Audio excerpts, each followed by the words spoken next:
Hari ini kita akan membahas sebuah fakta yang mengejutkan dunia. Rusia secara resmi menaikkan anggaran militernya ke level tertinggi sejak era Perang Dingin. Bayangkan saja, lebih dari 2.363 triliun rupiah digelontorkan hanya untuk keperluan perang. Apa artinya ini bagi dunia, Ukraina, dan bahkan kita semua? Yuk kita kupas tuntas. Perang Rusia-Ukraina dimulai pada 24 Februari 2022.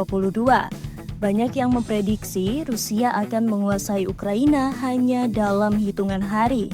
Namun kenyataannya, hingga pertengahan 2025 ini, Kiev masih bertahan, bahkan beberapa kali meluncurkan serangan balik ke wilayah Rusia.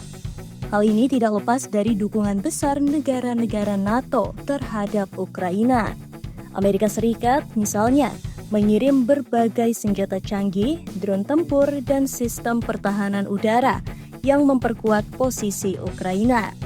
Dari sudut pandang Moskow, ini bukan hanya perang melawan Ukraina, tetapi proxy war melawan NATO.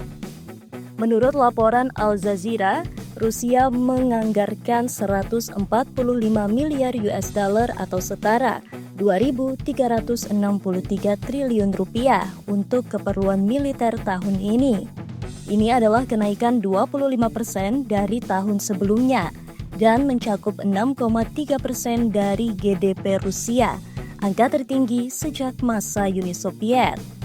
Anggaran ini digunakan untuk dua tujuan utama: pertahanan nasional, termasuk gaji tentara, produksi senjata, kendaraan tempur, pesawat, kapal, dan drone, keamanan domestik, dan proyek rahasia yang tidak dijelaskan rinciannya.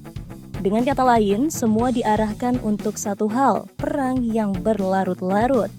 Nah, bagaimana cara Rusia membelanjakan dana sebesar itu? Berikut adalah beberapa prioritas utama. Produksi massal senjata dan drone, produksi kendaraan tempur meningkat hingga 2 kali lipat, produksi artileri dan drone meningkat tajam. Personel tempur, gaji tentara frontline jauh melebihi rata-rata pekerja sipil, banyak bonus untuk veteran dan keluarga korban. Ekspansi industri pertahanan, perusahaan milik negara seperti Rostec diperintahkan langsung oleh Presiden Vladimir Putin untuk memperluas kapasitas produksi senjata. Namun, penguatan militer ini membawa konsekuensi serius pada ekonomi dan kehidupan rakyat sipil Rusia. Defisit dan pajak baru. Defisit negara diturunkan dari 1,7% menjadi 0,5% GDP. Dengan menaikkan pajak untuk orang kaya dan perusahaan besar. Pemangkasan anggaran sipil, anggaran untuk pendidikan dan kesehatan dipangkas drastis. Suku bunga dan inflasi, Bank Sentral Rusia menaikkan suku bunga hingga 18% untuk menekan inflasi. Ketergantungan ekspor energi, meski harga minyak belum tinggi, Rusia masih bertahan dengan cadangan energi yang besar.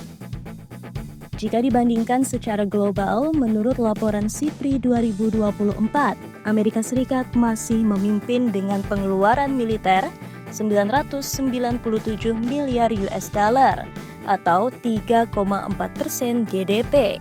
China berada di posisi kedua dengan 314 miliar US dollar atau 1,7% GDP.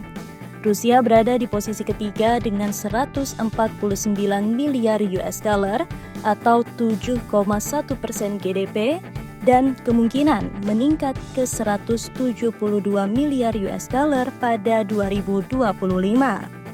Artinya, secara persentase GDP, Rusia adalah salah satu negara yang paling fokus pada militer di dunia saat ini. Jadi, apakah Rusia sedang bersiap untuk perang lebih besar lagi? Ataukah ini hanya bagian dari strategi pertahanan jangka panjang?